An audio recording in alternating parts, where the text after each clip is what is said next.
Good evening, Your Excellency Hanna Tetteh, Minister for Foreign Affairs, and also MP for Awutu Senya West.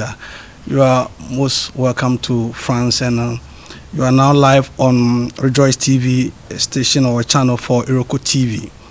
Now, we would like to have some interview with you pertaining your visit to France. Now, first of all, what brought you to France? Well, thank you very much for having me on your station. And it's a pleasure to be with you today. I was invited by Minister Laurent Fabius to have a meeting with him to discuss matters that are relating to the bilateral relationship between Ghana and France. Since I became foreign minister, this is the second time that he has invited me. And on each occasion, we've had the opportunity to discuss a number of issues. This year, it was not just about Ghana and France, because there are a number of issues going on in the West Africa region at the present time, but also because Ghana is chair of ECOWAS. I am chair of the Council of Ministers of ECOWAS. Okay. And so in that context, we had a broad discussion over a number of issues pertaining to West Africa and also to Ghana. Well, can you elaborate to us some of the issues that you discussed with the French foreign minister? I can, but if you don't mind, let me just expand a little bit further. In Okay. addition to being invited by him, I thought it was also an opportunity to engage with the French business community that has invested in Ghana. Mm-hmm. So I had the opportunity to meet with representatives from MEDEF and also from CIAN. CIAN, okay. CIAN is the Council of Investors, Council of people who have invested in Africa. In Africa, okay. And so I had two meetings with them as well. As well. And then I also had the opportunity last night to meet with ECOWAS ambassadors that have been accredited to France. To France also, okay. So there was more than just one meeting. But now to answer your question more directly. Regarding the meeting with Minister Fabius, because we're talking both at a national and regional level, Yeah. at the regional level, the issue that came up was Ebola. Ebola. Because as I'm sure you would realize, whenever the media is covering the spread of the Ebola virus in our region, they say West Africa. West Africa, well. They don't distinguish between the countries that have it and the countries that don't have it. It's in West Africa. In general. And so it was important to talk about, of course, the challenge that we have as West Africa, which we are aware of, because being the ECOWAS chair, being also the coordinating points, the logistics coordinating point for the Ebola outreach. And at the same time, having recently hosted the West Africa Health Organization Conference for Ministers of Health, we are very much aware of the things that we are coordinating as a region to be able to deal with the virus. And it was important to point out that even though this is a very serious illness, the countries that have been infected have to be given the maximum support if they are going to be able to overcome it. Because when you look at Guinea and Liberia and Sierra Leone, they are not the richest countries within the West Africa region. Yeah. They also didn't necessarily have the strongest healthcare systems. Yeah. And when you have a situation like Ebola, there are so many things that you've got to do at the same time. And so as much support as they can get to be able to treat the people who have been infected is important.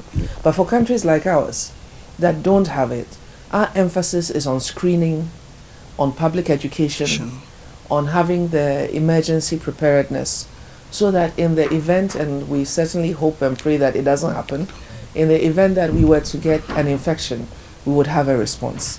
Another thing we talked about was peace and security within our region. Mm-hmm.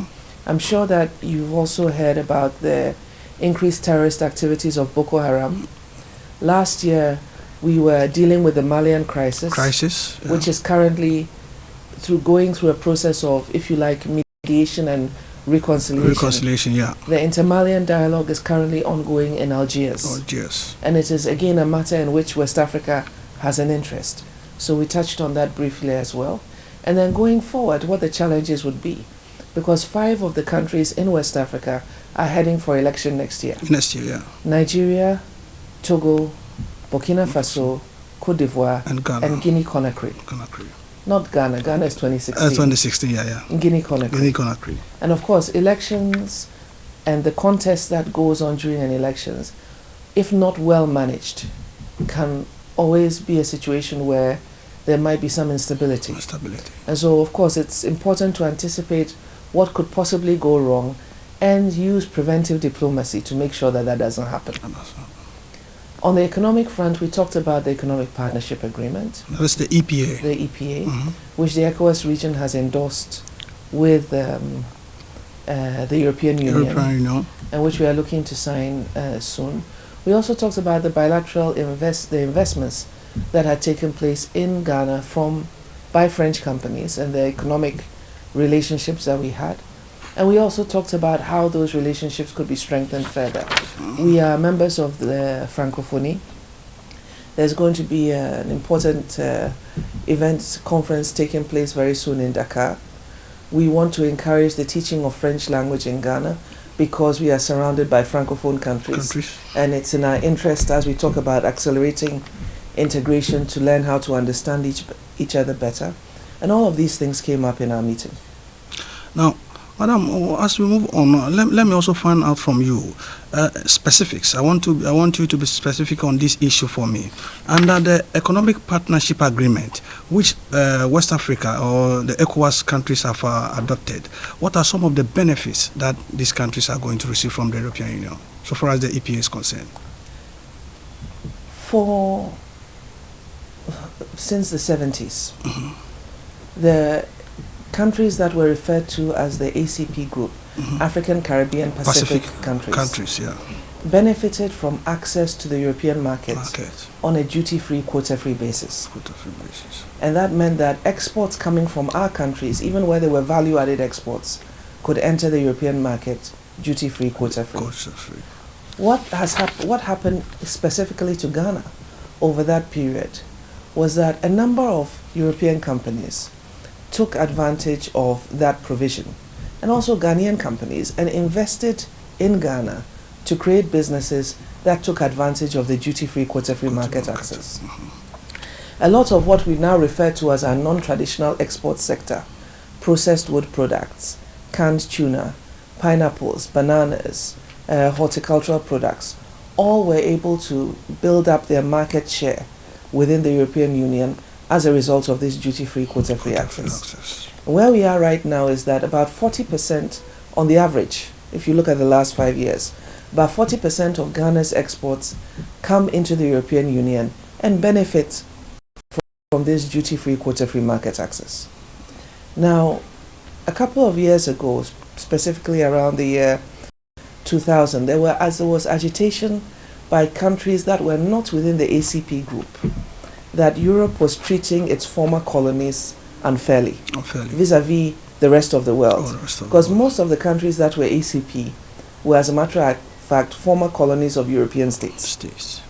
And so countries in Latin America, countries in Asia that were not in a position to benefit from this duty-free, quota-free market access had difficulty competing with imports coming from the ACP group. And under the WTO rules, when you have a free trade agreement, it's supposed to be reciprocal. And so the last extension of this agreement, which we call the Cotonou Partnership Agreement, which allowed us to have duty-free access but didn't compel us to give the Europeans duty-free access, was entered into in the year 2000 with the understanding that by 2008 we would have completed negotiations on an agreement that liberalized trade between the two regions, between the ACP group and the EU group.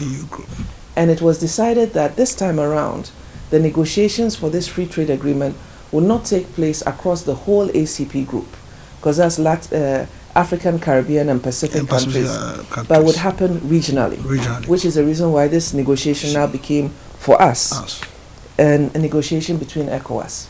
And I wanted to give you that background because if you think that 40% of our exports are competitive vis-a-vis exports coming to the European Union from Asia, from Latin America, because of the duty-free, quota-free market access, that's our benefit. But what the agreement requires us to do is over a period of 20 years. 20 years. In 5-year tranches. Okay. So not all at once. In 5-year tranches. We will also remove the tariffs, or in other words, remove the duties on 75% of the product lines, not products, listen to me, product lines that are exported from Europe into the West Africa region. Okay. Now, as we move on, also, I'd like to talk about your meeting with MEDEF and the CIAN, as you have already said. You give us a very brief history about the MEDEF and the CIAN. Will you give us vividly, especially, what went on between you and the MEDEF and then the CIAN, the group that you met as part of your meeting with your coming to France? Well, in both cases... Yeah. Let's take the MEDEF first. I'll take both. Actually, there was a lot of similarities, so that's why I'm putting them together. Okay. In both cases, these are businesses that either have invested in Ghana or want to invest in Ghana, and so they had specific questions they wanted to ask. Yes. Without exception, all of them wanted to know about Ebola and how it has impacted our economy. Of course, we have not had an incidence of Ebola in Ghana. Yeah, so it was. That's right. I was able to confidently tell them that we don't have it. We put screening mechanisms in place. Of course, we hope that we don't get it, but we believe that we are taking the necessary preparatory measures so that we can deal with the situation if it occurs. But the emphasis is on preventing, the situation from happening in the first place. Okay. Another issue that a number of them raised was to do with the financing of government projects. Mm-hmm. Because very often when you have companies that want to do infrastructure projects and they are able to bring financing, even if they are borrowing, they would like the government to have a guarantee, give a government guarantee. And it is our policy at the present time that we don't want to do that. Government don't want to give guarantee to those things again. Because what happens is that even if we are not borrowing the money, once we give a guarantee, if they don't pay, you are going to pay. And it also adds to our debt profile. Okay. So when they say that our debt profile is XYZ billions, it doesn't only include money that we have borrowed. It also includes money that we have guaranteed. Okay. And so we believe that projects that can be self-financing and can generate significant returns should be able to borrow on their own balance sheets without a guarantee. Or for that matter, government institutions that are able to generate sufficient revenues. Okay. For instance, like Ghana Ports and Harbours Authority, like Cocoa Board, should be able to borrow without a government guarantee. And we are encouraging more and more state institutions to do that so that, again, it helps us to lower our debt profile. So that was another matter that came up. Then, again, as I said, these are companies that have invested in Ghana. So there were specific questions with regard to the capacity of Tema Port, for instance, and what steps are being taken to expand because there's a certain amount of congestion.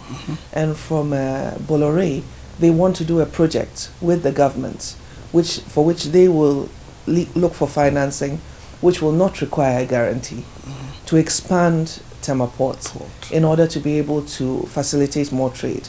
The container terminal in Tema is a public-private partnership project already between the government and Bolloré. So if they were to do another project that further expands their facilities within Tema Port, it is building on a project they've already implemented. They know that it has been a profitable project, and so it's something that they want to do going forward. Now, with your meeting with them, did anything come out with the acquisition of land in Ghana? Because most of them want to invest in Ghana, and then it presumes that there are so many problems with land acquisition in Ghana. We hear about so many things, land gas over here, land gas over there. Was a question like that being put to you about how most of the companies who want to invest in Ghana can freely acquire lands in setting up businesses in Ghana? No, there wasn't. But for instance, Compagnie Fruitière, which in Ghana has invested under the name Golden Exotics in Kasunya, has taken land to develop a banana and pineapple plantation. That was first land that belonged to Esuchari. Because remember, we had a sugar factory in the Esuchari. So once it became dysfunctional, it also had land which was state land. And so to the extent that that land could be leased and has now developed into a viable banana and pineapple plantation, you know, it's been an example of where the fact that government has owned lands has helped to facilitate the investment. But on the general issue of acquisition of land, it's not just an issue of land guards. It's more an issue of title and being able to consolidate large tracts of land. The project that Golden Exotics is doing in Ghana, which has increased the export of bananas from Ghana to the European Union since 2008 by over 400%, all right, could be done on a 1,000-hectare plot of land because government owned that land. But if you are going to buy land from traditional authorities, it's not that easy to get such large acreages, because typically you're going to have to negotiate with several chiefs to be able to get that size. That size, yeah. So the challenge for us as a country, I think, and we need to work with our traditional authorities on these matters, is how we will encourage the creation of trusts, you know, traditional trusts that would own the land, which would have the land of a particular traditional area vested in that, so that it's easier for prospective investors to acquire from a registered legal entity that has the title, therefore is in a position to give title and gives the security that will allow people to invest in projects of that nature. It has to be a bigger political discussion, because it's not just a matter of government. It's an investment, or it's a matter of government and the traditional landowning authorities. But it's an important discussion we have to have. Okay. Now, as you are the Minister for Foreign Affairs, we would like to know from you, as you came up as a Minister of Foreign Affairs, you have set up the Diaspora Support Bureau. I just want you to tell us, or the viewers, what exactly the Diaspora Support Bureau is going to do for Ghanaians in the diaspora. Okay. When I arrived at the Ministry of Foreign Affairs, there was already a Diaspora Support Unit. It was a new unit that had been created for about a year. And what it was supposed to do was to provide, if you like, a point of contact for Ghanaians in the diaspora to be able to contact the ministry for issues that they wanted to have addressed. And typically, it had been relating to consular relations, passports, dual citizenship, visas, regularization of documents, etc., etc. But I felt, and more importantly, President Mahama felt, that the Ministry of Foreign Affairs could be more proactive than that. That the Ghanaian community abroad is an important part of Ghana. But one of the challenges that we have had over time is making information about what government is doing available to the Ghanaian community on a regular basis. On demand, and creating a point of call where if you wanted to have information on anything else going on in Ghana, you'd be able to contact the ministry through the Diaspora Support Bureau and do that. Now, I know that the issues in the Ghanaian community don't only pertain to getting information. And I know that a good number of Ghanaians in the diaspora feel that because of the remittances they send home to family and friends, because remember that your remittances are not paid to the government, they are essentially sent home as investments that you are making in things of your choice. All right? They contribute to the economy and therefore should have a say in matters that are going on in Ghana. I don't think you are prevented from doing that, but I think that the way that we can make that interaction more effective is important.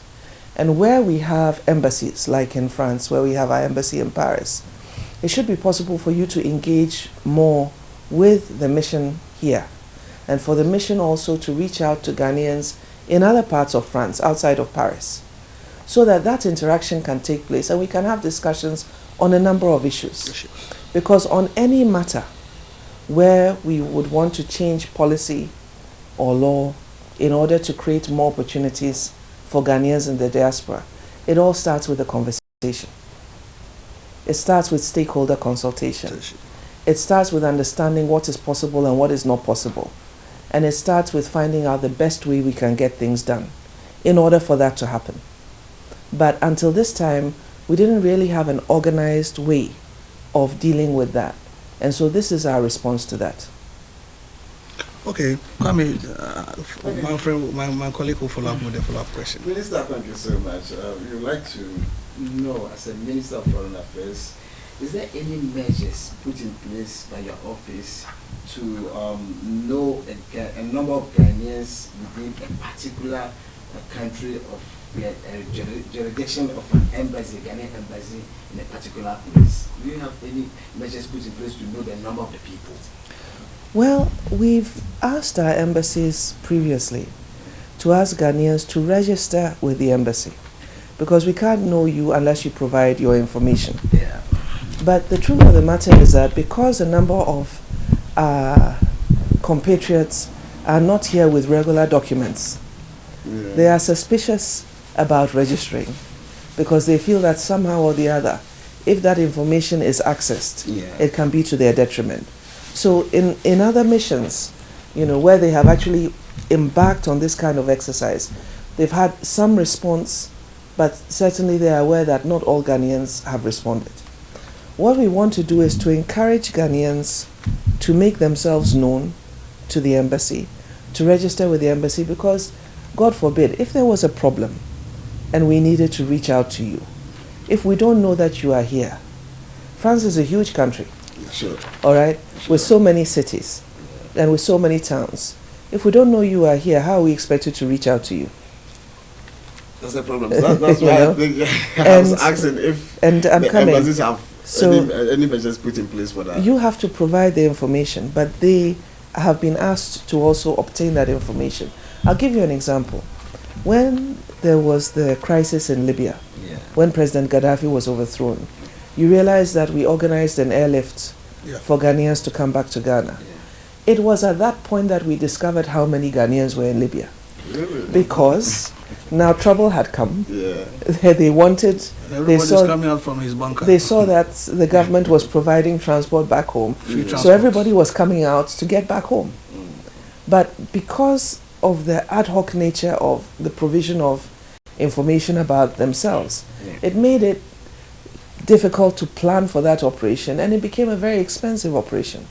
I'll give you another example. Recently, you've heard about the challenges in Ukraine, and that there were Ghanaian students in Luhansk and Donetsk who wanted to be evacuated. I remember when the matter came out in the media, I asked the acting head of mission in Moscow to go to Kyiv, the capital of Ukraine, but to go to the two communities, find out the number of Ghanaian students we had there, so that if we needed to make plans to evacuate them, we would be prepared. It took us quite a while to get the names and IDs of 136 Ghanaian students. And what we said we wanted to do, given the situation at the time, was that we wanted to move them for 2 weeks into Kyiv, the capital, where there was no fighting, where we were going to rent hostels for them and feed them for the 2-week period, while we then made other arrangements to evacuate them. The initial reaction was that they were not going to come.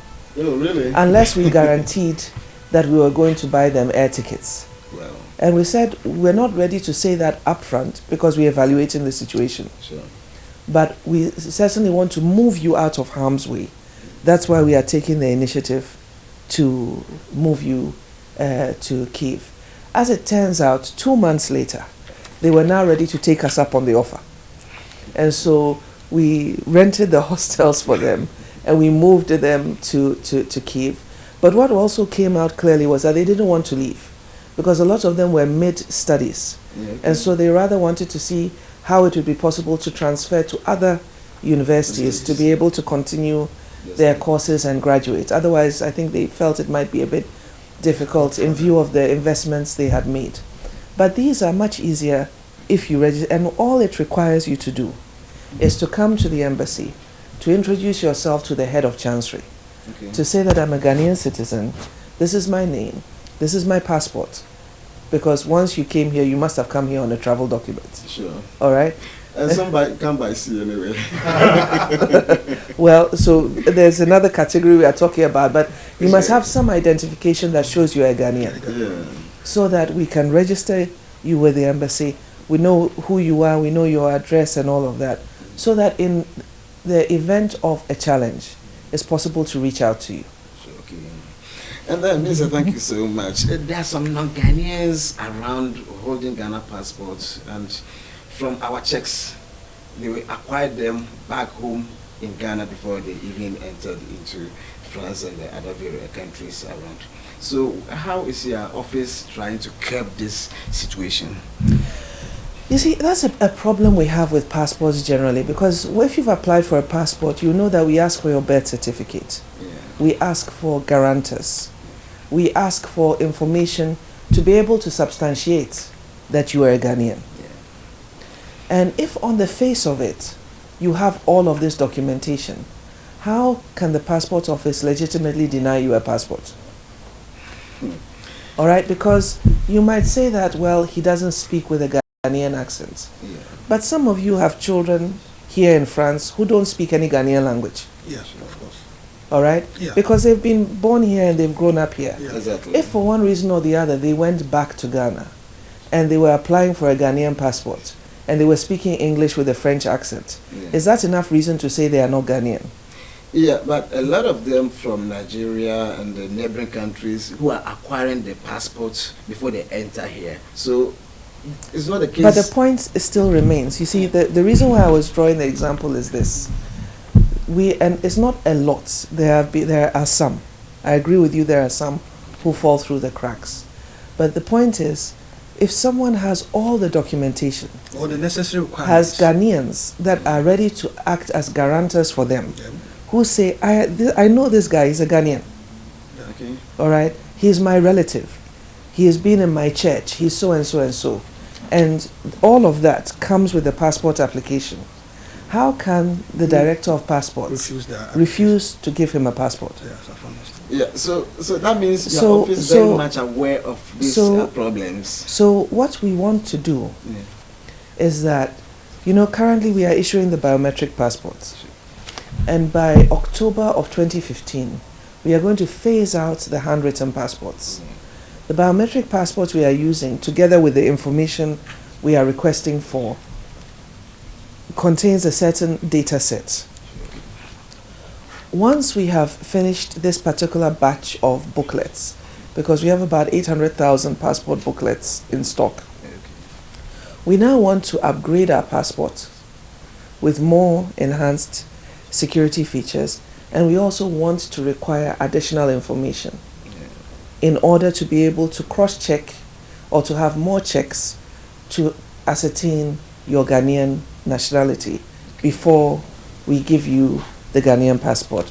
Because the only way that we can deal with this is to expand the references that we require in order to ascertain that someone is a Ghanaian. Yeah. But we don't want to do it in such a way that for genuine Ghanaian citizens, we make it so cumbersome that it takes you 3-4 weeks to go around looking for documentation before you can apply for a passport.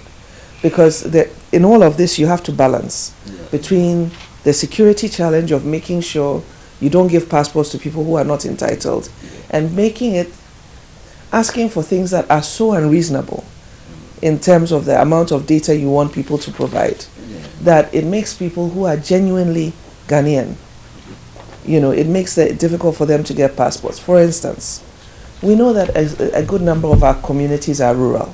Sure. And in those communities, not everybody at birth was issued with a birth certificate. Definitely. So if we were to say, don't only produce your birth certificate, but your parents' birth certificate, before it will be a problem. You see what I mean? But that might be another check to put in place to make sure that you are Ghanaian. So that's why I said when we are thinking of the additional information required in the data fields, we don't want to do it in such a way that people who are genuinely entitled will find it too difficult to get, or might even have to fake documents in order to be able to access a passport. Thank you, Hanna. But finally, a book has been introduced by Honorable Michael Osei-Mensah, actually calling on the ministry to establish or open foreign offices for various in the various countries for the diasporans. How are you going to? Will you be able to set up for the people, because at least they'll be having representatives in the various countries to at least help them coordinate with the government? Well, it's a good idea, but it's all a function of government's resources and ability to do this. Really? Yes, because you see, maintaining a mission, renting residences, renting houses for our people who will be posted to work in the missions, paying for their upkeep, is all about money. Yeah. All right? You give remittances, but you don't pay taxes. Sure. Most of the time. and it is tax revenue that contributes to government's ability to run these offices. And let me just give you an example, because a lot of people don't see it that way. But before I do that, let me be more specific. I think it's a good idea, but I don't think it's an idea we can implement at the present time, given the constraints we have to deal with. And that's what I want to elaborate on. Last time when we had the election, how many people, to your knowledge, registered to vote? 40 million. Okay. Yeah, thereabouts. Yeah. Okay. Now, do you know that less than 1 million people are registered with SNIT, the Social Security and National Insurance Trust, the National Pension Fund? And why is this figure important? Because it gives you an indication of Ghanaians who are in formal employment. The operative word here is formal employment. Yeah. Because remember that the SNIT law requires all employers to contribute on behalf of their employees to SNIT. So the employee contributes, the employer contributes. So if we had 14 million adults registering to vote, and we have less than 1 million people in formal employment, and therefore that number of people paying income tax, and then you have other government revenue raised through VAT, raised through customs duties, then what is clear, just by putting out those numbers, is that not everybody is contributing towards the development of the country. And so that's the reason why government resorts to so much indirect taxation. Because unlike how you work here in France, where all of you have tax deducted from your incomes, our system at the present time, though we are improving it, but our system at the present time doesn't allow for that. It's only government workers who pay the direct taxes. People in formal employment, because there are people also who work in the private sector. Okay. After all, most of the banks are not state-owned banks. Okay. But the people are in formal employment and they pay SNIT. That's why I used the statement formal employment, not government employment. So what we are able to do as a government in terms of financing the operations of the government machinery, financing projects, is a function of the revenue we are able to raise. Whether it is a question of having more staff here to be able to service the Ghanaian diaspora community better, whether it's a question of establishing consulates even in other big cities where we have larger Ghanaian communities so they don't have to travel all the way to Paris. It's a reflection of our resources, and at the current time we're not in a position to do that. But as we continue to grow and we improve, I think it's definitely an idea that can be considered in the future. Thank you, Madam. Madam, this is the last question that I want to ask you. Even though you are not the Minister for Finance, this is a very good news that we have heard, that Ghana trying to secure the Eurobond, 1 billion Eurobond, has been able to secure 2.9 billion. Then also, Ghana Cocoa Board is going to receive 1.2 billion euros, that is $1.7 billion for the coming season. How do you take this as a minister for government? We didn't get 2.9 billion from the Eurobond. It was oversubscribed. That's what. But as a matter of fact, what we wanted was 1 billion. Was 1 billion. Yeah. So to the extent that there's that much investor interest in the Eurobond that we were issuing, I think it's a great development, because it shows that there's confidence in our economy. That's right. Now, with regard to the cocoa, the syndicated loan that was signed yesterday for the purchase of cocoa, again, it's an indication of what the market anticipates for our cocoa crop. Because if it wasn't, we didn't have that much cocoa that we were looking to buy, and there weren't good prospects for the market in terms of being able to sell and recover the money, that facility wouldn't be made available. So last year we had a drop in cocoa prices. This year cocoa prices have picked up. Not only have they picked up, the anticipated production for the year is also more than last year, which is great because all of this gives an indication that we will get more revenue into the system, yeah. which will allow us to do a lot more for many more Ghanaians. Thank you very much, Madam Hanna Tetteh, Minister for Foreign Affairs. We are very grateful to have you on Rejoice TV, which is also a Iroko channel. Madam Hanna Serwaa Tetteh. Oh, okay, Madam Hanna Serwaa Tetteh. A lot of people wonder how I got that name. My grandmother, my father's mother, his name was Hanna Serwaa. Oh, okay. And so he named me after her. Oh, okay. So that's how come my name is Hanna Serwaa Tetteh. Okay. Thank you for giving us the history of your name, about your name. We are most grateful to have you on Rejoice TV, a channel on Iroko TV, and we hope you go back safely to Ghana, and we wish you a happy stay in France also. Thank you very much. Thank you very much.